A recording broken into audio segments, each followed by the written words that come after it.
ओम कृष्णम वंदे जगद्गुरुम। प्रिय बंधुओं, हमने अब तक भगवद गीता के चतुर्थ अध्याय तक के श्लोकों का सानुवाद कुछ तात्विक टिप्पणियों के साथ पारायण किया है। अब पंचम अध्याय की ओर, जिसका नाम कर्म संन्यास योग है। इसके कुल 29 श्लोक हैं। भगवान ने क्या शिक्षा दी, आइए देखते हैं। जैसे इसका नाम है कर्म संन्यास योग, तो यह एक बार ये अर्थ नहीं निकले कि भगवान ने इस अध्याय में कर्म से संन्यास की शिक्षा दी है। कर्म से संन्यास तो लिया ही नहीं जा सकता है, क्योंकि स्वयं अस्तित्व ही कर्म है।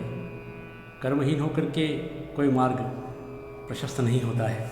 तो भगवान कृष्ण ने सीधा सीधा संदेश दिया है कि कर्म से संन्यास नहीं, कर्म में रह करके संन्यास, यही कर्म संन्यास योग है।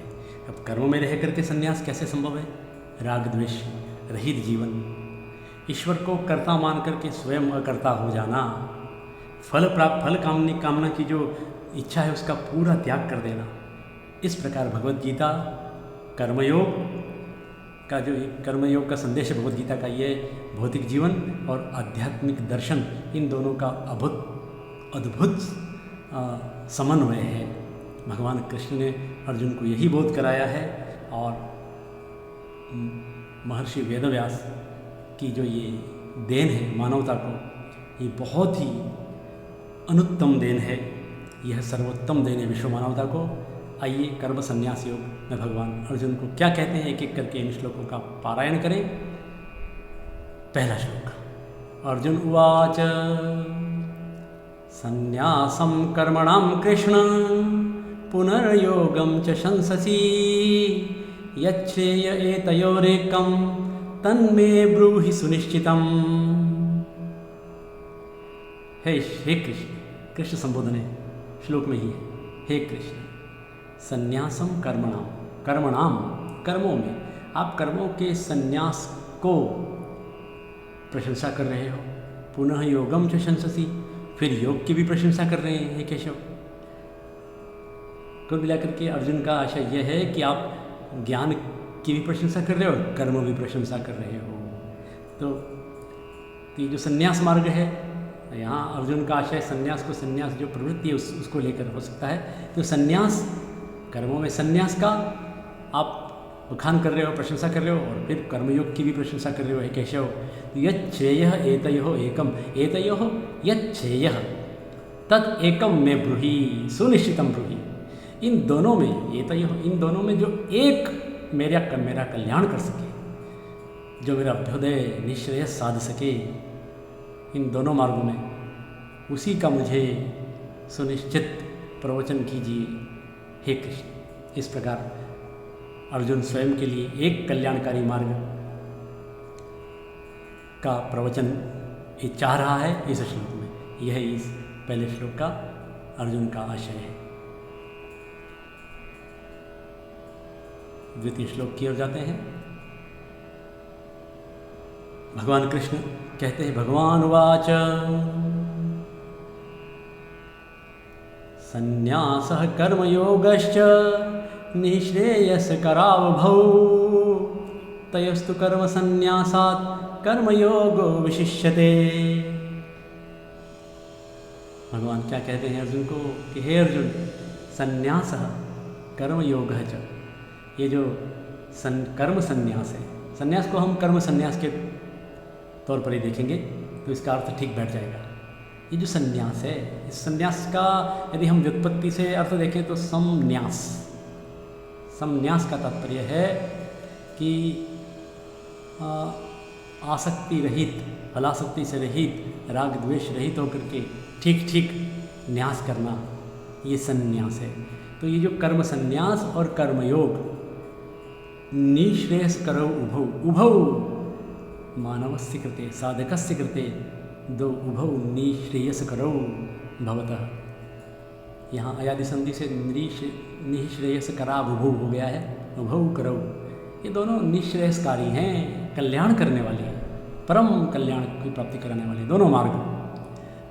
तयोस्तु कर्म संन्यासात् कर्मयोगो विशिष्यते। श्री कृष्ण कहते हैं कि उन दोनों में तयोः, सप्तमी द्विवचन, तयोस्तु कर्म संन्यासात् जो कर्म संन्यास, फिर भी यदि दोनों में किसी एक को विशिष्ट कहना हो तो श्री कृष्ण कह रहे हैं कि उन दोनों में कर्म संन्यास की अपेक्षा, कर्म संन्यास की तुलना में कर्मयोग विशिष्यते, अर्थात साधन की दृष्टि से, सुगमता की दृष्टि से कर्मयोग विशिष्ट है। कर्मयोग की अपनी अलग थोड़ी सी महिमा है। इस प्रकार इस श्लोक में भगवान श्री कृष्ण ने अर्जुन को कर्म संन्यास से कर्मयोग की विशिष्टता बताते हुए आगे क्या कहते हैं हम देखते हैं यहाँ। ज्ञेयः स नित्य सन्यासी यो न द्वेष्टि न कांक्षति निर्द्वंद्वो ही महाबाहो सुखम बध्नात् प्रमुच्यते। ओहो, ये इस पंचम अध्याय का सबसे अच्छा श्लोक माना जाता है। क्या कहते हैं श्री कृष्ण? ज्ञेयः स नित्य सन्यासी, उसे नित्य सन्यासी मानना चाहिए। कौन है नित्य सन्यासी?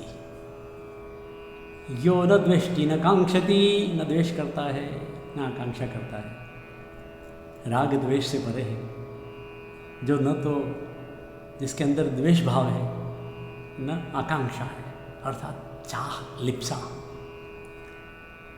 तो श्री कृष्ण कहते हैं कि जो पुरुष यो यो यदि यह जो न द्वेष्टि न कांक्षति, न तो द्वेष करता है किसी से न आकांक्षा करता है, अर्थात राग, और फिर ऐसा नित्य सन्यासी, ऐसा नित्य का तात्पर्य है हमेशा सदा संन्यास करने वाला, निर्द्वंद्व ही महाबाहो सुखम बध्नात् प्रमुच्यते। हे अर्जुन, जो न द्वेष करता है न आकांक्षा करता है, ऐसे को नित्य सन्यासी समझना चाहिए। एक प्रकार से भगवान की तात्विक दृष्टि में यहाँ सन्यासी किसको कहा गया है हम समझ सकते हैं। सन्यास का तात्पर्य गृहस्थ धर्म छोड़ना ही नहीं है। दूसरी पंक्ति में क्या कहते हैं? ही, क्योंकि निर्द्वंद्वो ही महाबाहो सुखम बध्नात् प्रमुच्यते। हे अर्जुन, हे महाबाहो, यहाँ अर्जुन को इस दूसरी पंक्ति में महाबाहो संबोधन है। हे महान भुजाओं वाले अर्जुन, निर्द्वंद्व होकर के, क्योंकि जो ये संसारिक जो हर्ष शोक राग द्वेष, ये जो द्वंद्व हैं, उन द्वंद्वों से ऊपर हट करके जो द्वंद्व रहित होकर के जीता है, द्वंद्व रहित पुरुष ही बंधात् प्रमुच्यते सुखम, इन बंधनों से सुखम मैंने आसानी से मुक्त हो जाता है। सुखम इति ठीक सरलता से, निर्द्वंद्व ही बंधनों से आसानी से मुक्त हो सकता है। द्वंद्वों में भंवर में फंसा हुआ व्यक्ति कैसे इन बंधनों से मुक्त हो सकता है? नहीं हो सकता है। जितना राग द्वेष कम होता जाएगा, सांसारिक मनुष्य को भगवान कृष्ण कह रहे हैं कि वह बंधनों से उतना ही सरलता से मुक्त होता जाएगा। हमारे यहाँ 4 प्रकार की व्यवस्थाएं दी गई हैं। ब्रह्मचर्य गृहस्थ के बाद वानप्रस्थ आता है, इसको हम भूल गए हैं। वानप्रस्थ ये इसी मुक्ति का नाम है। कदाचित गृहस्थ में सांसारिक मर्यादाओं का, दायित्वों का, कर्तव्यों का निर्वहन करना पड़ता है, किंतु इसके बाद का समय, उसको 25 कह दो, 20 कह दो, 15 कह दो, जो भी है, उसको उन सालों को, उन वर्षों को मोह से मुक्ति। किंतु उस वय में भी यदि मोह बंधा रहता है तो फिर कैसे मुक्ति मिलेगी? दुखों से, कष्टों से। तो निर्द्वंद्व, द्वंद्वों से रहित होकर ही बंधनों से आसानी से मुक्त हो सकते हैं अर्जुन। इसलिए यहाँ भगवान कृष्ण के अभिमत में जो राग और द्वेष नहीं करता है वो सन्यासी है। ये परिभाषा निकल के आई ना। राग द्वेष अगर कोई गृहस्थ भी करता है तो सन्यासी हमको मानना पड़ेगा, असंभव है। घर में रह करके जो राग द्वेष रहित जीवन यापन करता है वो सन्यासी है। जो निर्द्वंद्व है वो सन्यासी है। आगे आइए 4थे श्लोक का पारायण करें। सांख्य योग पृथक बाला प्रवदन्ति न पंडिताः एकमप्यास्थितः सम्यक् उभयोर्विन्दते फलम्। थोड़ा सा फिर से देखेंगे पंचम अध्याय के इस 4th श्लोक को। सांख्य योग पृथक बालाः प्रवदन्ति न पंडिताः एकमप्यास्थितः सम्यक् उभयोर्विन्दते फलम्। द्वितीय पंक्ति को एक बार पदच्छेद करेंगे। एकम अपि आस्थितः सम्यक उभयोः विन्दते फलम। भगवान कृष्ण कहते हैं अर्जुन को कि सांख्य योग, सांख्य और योग, सांख्य का तात्पर्य ज्ञान मार्ग, योग का तात्पर्य कर्म योग, इन दोनों को पृथक पृथक हैं दोनों। सांख्य पृथक है, कर्म योग पृथक है, ज्ञान मार्ग अलग है, कर्म मार्ग अलग है, उनके फल भी अलग हैं। ऐसा पृथकत्व कहने वाले होते हैं, प्रवदंती कहते हैं कौन? बाला। बाला ही थी, बाल मन वाले, छोटे मन वाले, लघु मन वाले, संकुचित वृत्ति वाले, क्षुद्र बुद्धि, छोटी बुद्धि वाले, न पंडिता, पंडित नहीं करते हैं। पंडित से तात्पर्य विद्वान, दक्ष, निपुण। कि सांख्य अर्थात ज्ञान मार्ग का और योग का तात्पर्य कर्म मार्ग जो पृथक जो फल है वह भिन्न भिन्न नहीं है, दोनों का फल एक ही है, ऐसा पंडित कहते हैं। लेकिन भिन्न भिन्न ऐसे मूर्ख लोग होते हैं जो इनको अलग अलग बताते हैं। अर्जुन, भगवान कहते हैं अर्जुन को, हे अर्जुन तुम भी इनको अलग अलग मत समझो, दोनों एक ही हैं। तुम ज्ञान मार्ग और कर्म मार्ग को अलग अलग मत समझो। एकम अपि आस्थितः सम्यक उभयोः विन्दते फलम। भगवान कहते हैं कि दोनों में एक में रह करके, एक में भी सम्यक प्रकार से स्थित रहना। एकम अपि, इन दोनों में से एक में भी सम्यक स्थिति होनी चाहिए। दो नावों में पैर रखने से तो नाव जाएगी ना। तो एकम अपि, एक भी मार्ग पर अच्छी तरीके से सम्यक प्रकार से यदि हम स्थिति हो जाए तो पुरुष दोनों के फलों को उभयोः फलम विन्दते, इन दोनों का फल प्राप्त होता है। अर्थात ज्ञान मार्ग में अच्छी स्थिति हो जाए तो कर्म का भी फल मिलने वाला है, और कर्म मार्ग में यदि सही स्थिति हो तो सांख्य ज्ञान का भी, ज्ञान में भी उतनी प्रवृत्ति अपने आप होती जाएगी। दोनों में से किसी एक का आश्रय दोनों फलों की प्राप्ति कराता है। इस प्रकार भगवान कृष्ण का यहाँ इस श्लोक में कहने का आशय है। यत् सांख्यैः प्राप्यते स्थानं तद्योगैरपि गम्यते, एकं सांख्यं च योगं च यः पश्यति सः पश्यति। हाँ, मधुर, जितना श्लोक में श्रुति माधुर्य होता है उतना अर्थ माधुर्य भी है। व्यासं गिरा निर्यासं सारं विश्वस्य भारतं वंदे, भूषणतयैव सत्संज्ञं यदंकितं भारतीं वहति। कितना महान भगवान कृष्ण कहते हैं अर्जुन को कि ये सांख्यै प्राप्यते स्थानं तद उद्योगे अपि न गम्यते। उद्योगे अपि गम्यते ना नहीं है, जो सांख्य अर्थात सांख्याचार्यों के द्वारा, ज्ञानियों के द्वारा, तृतीय बहुवचन है, सांख्यैः यद स्थानं प्राप्यते, यहाँ न नहीं है, ध्यान रखा जाए। यत् सांख्यैः स्थानं प्राप्यते तद उद्योगे अपि गम्यते। जिस स्थान को, जिस परम धाम को ज्ञान मार्ग द्वारा, ज्ञानियों के द्वारा प्राप्त किया जाता है उसको उद्योग से भी प्राप्त किया जाता है, अर्थात कर्म मार्ग के द्वारा भी, कर्म योग के द्वारा भी वही स्थान प्राप्त होता है।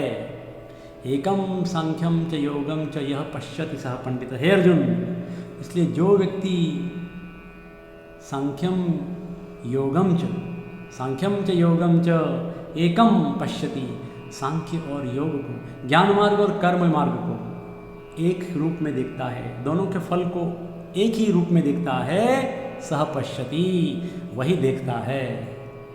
ये श्लोक, ये चतुर्थ चरण बहुधा श्लोकों में आता है। यह पश्यति सह पश्यति, अर्थात आंखें होते हुए भी हम देखते हैं तो कहते हैं कि वह देखते हुए भी नहीं देखता है। अर्थात यह पश्यति सह पश्यति का मतलब यहाँ वास्तविक देखने से है। जो सांख्य और योग को, जो ज्ञान और कर्म के फल को एक ही समझता है, वही वास्तव में देखते हुए देखता है। इस प्रकार दोनों मार्गों का एक ही फल है। इस पंचम श्लोक का सारांश, षष्ठ श्लोक की ओर बढ़ते हैं। संन्यासस्तु महाबाहो दुःखमाप्तुमयो गतः, योगयुक्तो मुनिर्ब्रह्म न चीरेणाधिगच्छति। ये अनुष्टुप श्री कृष्ण कहते हैं, हे महाबाहो,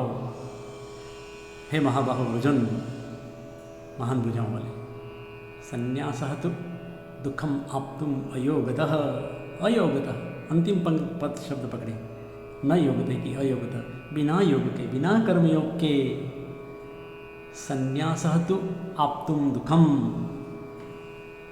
ये संन्यास भी कैसे, यहाँ संन्यास का तात्पर्य संन्यास नहीं, वही संन्यास का भगवान कृष्ण ने अर्थ बताया है, कर्म में रहकर संन्यास, अर्थात कर्तापन का बोध नहीं रहना, स्वयं को अकर्ता मानना, ये संन्यास।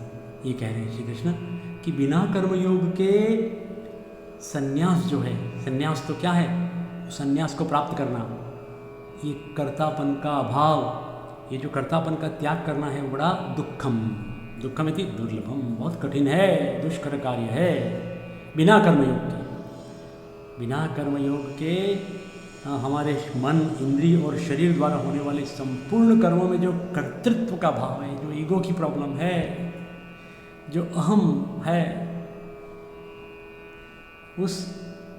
उसका त्याग, उसको कहते हैं संन्यास। तो इस अहम के त्याग को प्राप्त करना बड़ा कठिन है बिना कर्मयोग के, इसलिए संन्यास के लिए कर्मयोग आश्रय है। योग युक्तो मुनिर्ब्रह्म न चीरेणाधिगच्छति। हे अर्जुन, योग युक्त होकर के कोई साधक, कोई मुनि उस ब्रह्म को, परम धाम को, पर ब्रह्म परमात्मा को न चीरेण अधिगच्छति, न चीरेण अधिगच्छति, दीर्घ संधि हो गई है यहाँ, न चीरेण अधिगच्छति। चीर का तात्पर्य यहाँ दीर्घ, बहुत समय, लंबे समय तक के लिए होता है। न चीरेण मतलब कम समय में, शीघ्र, अधिगच्छति प्राप्त कर लेता है। योग युक्त का तात्पर्य है यहाँ कर्मयोग। कर्मयोग से कोई मुनि, कोई साधक, कोई स्थित प्रज्ञ, कोई निष्काम कर्मी उस परम ब्रह्म को, उस संन्यास मार्ग को बहुत शीघ्र प्राप्त कर लेता है, हस्तगत कर लेता है। ये आशय है श्लोक का। सप्तम श्लोक। योगयुक्तो विशुद्धात्मा विजितात्मा जितेन्द्रियः सर्वभूतात्मा भूतात्मा कुर्वन्नपि न लिप्यते। योग युक्त, योग से युक्त होकर के, अर्थात समत्व बुद्धि योग से संपन्न, कर्म योग से युक्त होकर के, निष्काम कर्म योग, स्थित प्रज्ञ, निश्चयात्मिका बुद्धि, समत्व योग, विशुद्ध आत्मा। विशुद्ध आत्मा से तात्पर्य है जिसका आत्मा, जिसका अंतःकरण शुद्ध है। विजित आत्मा अर्थात जिसने अपने आत्मा को विजित कर रखा है। विजित आत्मा अर्थात स्वाधीन अंतःकरण, अपने वश अंतःकरण वाला, आत्मा को जीत लिया जिसने, वही मन को वश में करने वाला। जितेंद्रिय, जिसने इंद्रियों को जीत रखा है, इंद्रियों पर संयम कर रखा है, ऐसा। और पांचवा शब्द है सर्वभूतात्मा भूतात्मा, अर्थात सभी प्राणियों का, संपूर्ण प्राणियों का आत्मरूप परमात्मा ही जिसका आत्मा है। सबके अंदर जो आत्मा है वही परमात्मा है। इस प्रकार का भाव रखने वाला, उसका आत्मा भी वही है जो सबके अंदर है, वही परमात्मा है। ऐसा योग युक्त व्यक्ति, कर्मयोगी व्यक्ति कुर्वन्नपि कर्माणि न लिप्यते, कर्म करता हुआ भी उनसे बंधता नहीं है, उनसे लिप्त नहीं होता है, कर्मों में लिप्त नहीं होता है। ये महान श्लोक है। 4-5 विशेषण जरूर दिए हैं कि कर्म से कौन बंधता नहीं है। तो जितेंद्रिय नहीं बंधता है, विजितात्मा नहीं बंधता है, विशुद्धात्मा नहीं बंधता है, सर्वभूतात्मा भूतात्मा नहीं बंधता, और योग युक्त नहीं बंधता है। इनसे रहित जो हैं वो सब कर्मों के फलों में बंध जाते हैं। 8वें श्लोक का पारायण करते हैं। श्लोक की दूसरी पंक्ति काठिन्य हमें देती है, लेकिन इतना कठिन नहीं है। जो पंक्ति, जो संस्कृत में कठिन लगता है वो बहुत सरल होता है। कैसे देखेंगे आगे। नैव किंचित करोमीति युक्तो मन्येत तत्त्ववित् पश्यन् शृण्वन् स्पृशन् जिघ्रन् अश्नन् गच्छन् स्वपन् श्वसन्। फिर से देखेंगे। नैव किंचित करोमीति युक्तो मन्येत तत्त्ववित् पश्यन् शृण्वन् स्पृशन् जिघ्रन् अश्नन् गच्छन् स्वपन् श्वसन्। 8वां और 9वां श्लोक एक साथ होंगे तभी इसका अर्थबोध होगा। हम देखेंगे अभी। भगवान कृष्ण कहते हैं कि हे अर्जुन, नैव किंचित करोमि, मैं नहीं करता हूँ कुछ भी, नैव किंचित करोमि। यहाँ सब में दूसरी पंक्ति जो है उसमें शत्र प्रत्यय लगा हुआ है। पश्यन का तात्पर्य देखते हुए भी, शृण्वन का मतलब सुनते हुए भी, स्पृशन का तात्पर्य है स्पर्श कर छूते हुए, स्पृशन जिघ्रन सूंघते हुए, अनश्नन अश्नन अश्नन का मतलब खाते हुए, गच्छन चलते हुए, स्वपन सोते हुए, श्वसन श्वास लेते हुए। अर्थात यहाँ क्या हुआ कि तत्वविद, पहले देखेंगे तत्वविद, तत्ववेत्ता, तत्व को जानने वाला ज्ञान मार्गी व्यक्ति, देखते हुए भी, स्वयं देख रहा है फिर भी, सुन रहा है फिर भी, सुनते हुए भी, स्पर्श कर रहा है फिर भी, सूंघता है फिर भी, अश्नन खाता हुआ भी, गच्छन चलता हुआ भी, स्वपन सोते हुए भी, श्वसन श्वास लेते हुए भी। फिर आगे देखते हैं, फिर एक बार आएंगे इस श्लोक में। प्रलपन, प्रलपन का तात्पर्य बोलते हुए, प्रलाप, बोलते हुए भी, विसृजन त्याग करते हुए भी, गृहण गृहणन, गृहणन शब्द है, मूल शब्द गृह में शत्रु प्रत्यय, गृहणन, ग्रहण करते हुए,